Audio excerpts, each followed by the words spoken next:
A rainy night, an almost empty pub, a jazz band playing to no one and not playing well.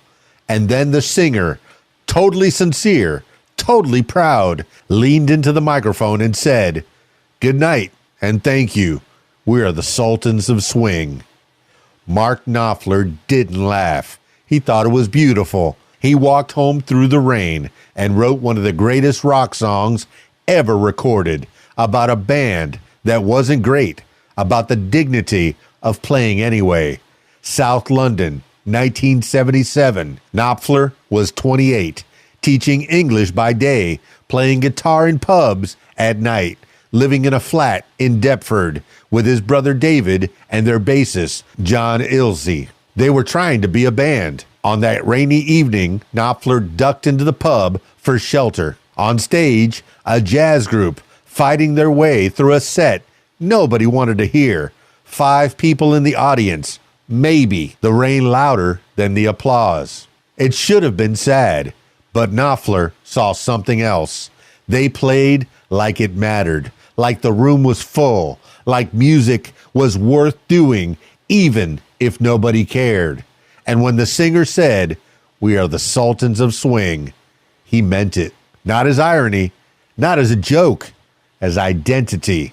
For Knopfler, that was the song. He got home, sat down with his guitar, and began shaping lines. "You get a shiver in the dark, it's raining in the park, but meantime, Guitar George knows all the chords.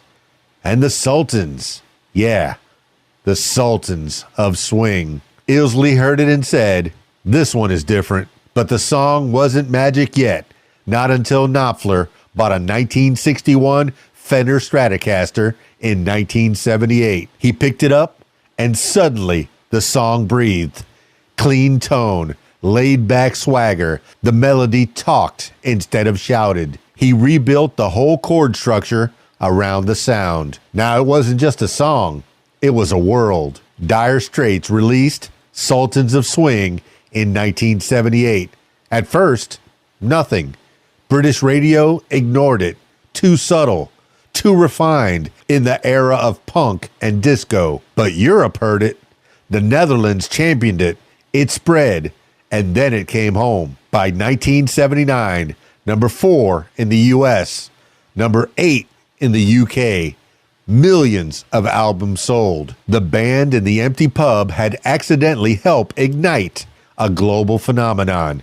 And the real beauty, the original Sultans of Swing, likely never knew. They probably packed up their gear that night, walked home wet, and went to work the next morning, never realizing someone in the back of the room had just turned them into legends. Knopfler never mocked them. He honored them. Because the song isn't about failure, it's about meaning, about playing your heart out to an empty room, loving a thing nobody applauds, believing in yourself without permission. It's the most anti-rock star song ever written. A world-famous band singing about a band that wasn't famous at all. A hit song about not being a hit. Somewhere out there, those musicians may still hear Sultans of Swing on the radio and wonder, is that about us? Whether they know it or not, it is, because that night in the forgotten pub, they were kings. They were sultans, not because they were great musicians, but because they played with love when no one was watching. And Mark Knopfler saw them. He made them immortal. Sometimes the most beautiful music isn't the best played. It's the most sincerely played. And sometimes, against all odds, the Sultans really do swing. I love that song. One of the coolest songs ever made. Dire Straits, Mark Knopfler, Sultans of Swing. Check it out. Stick around for more. It's KeysDAN, RadioWhat.com, DJLittleRock.com. Peace. I'm out of here.